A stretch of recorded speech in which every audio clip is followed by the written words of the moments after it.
Every society has its own rules, created through the interplay of its history and its heritage, evolved over considerable periods of time and experience. Such rules may vary with the occasion. They may seem bizarre to those who do not know, but the fact is that they reflect values built by a complex process in specific social evolution. They are subject to a variety of influences and experiences, from the historical to the geographical. India, a land of immense diversity, social ethics and religion too. Idol worship, for instance, indulged in by some, has become a ritual.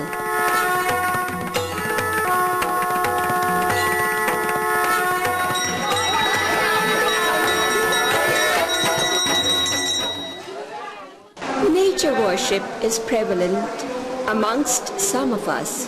Thus, even the position of the stars or the moon would determine their rituals. Worshipping of human beings is not uncommon too, especially those that we feel have risen above the material and mundane world and have attained spiritual freedom. In a country like India, even the same religion does not guarantee the same customs or rituals, because the content and context of our varied experiences influence our rules for social, even religious conduct. One of the greatest and perhaps most touching social norms is the marriage of two individuals. This is a profound and uplifting experience, considered by some as the merging of two souls. Society at large, and groups in particular, create rules for conduct so that people behave in a manner predictable by their peers. And people follow these rules because they in turn would like to be accepted by their peers. Such a transaction is the basis of all norms of behavior. Without its existence, the functioning of human society may be in peril. Rules of social conduct may not necessarily be based on ethical considerations. The habits or customs are not always based on our understanding of right or wrong, or even good or bad. In fact, many of them are illogical, yet historically and culturally respected and even more strictly enforced.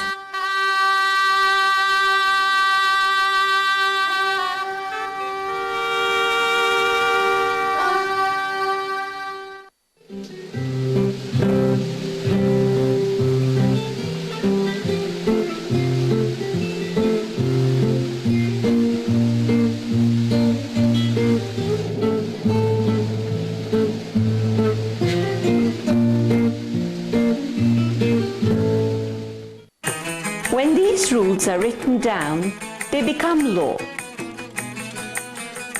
There are hundreds of rules that govern our social conduct, but which have never been written down. They have been created by centuries of custom, consecrated by tradition, and rendered into rituals of our faith. There is often not one reason for all the things that we do, but an intricate pattern of the rational and the irrational. That is why scientific explanations are often woefully inadequate. But our geographical location, our historical experience, and our socio-cultural evolution certainly leaves deep impact on our behavior.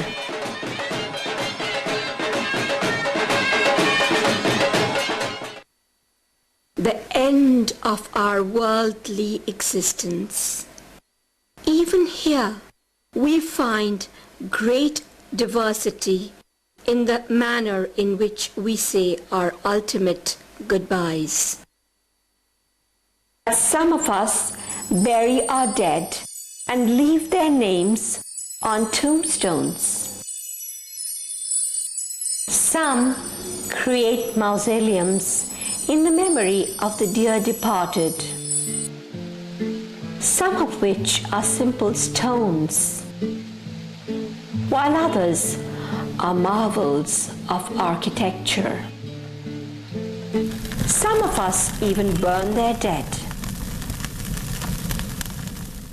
Respectful silence may mark our reverence for the departed soul, or death may be interpreted as an occasion for celebrating the final liberation from pain and suffering in this mortal life.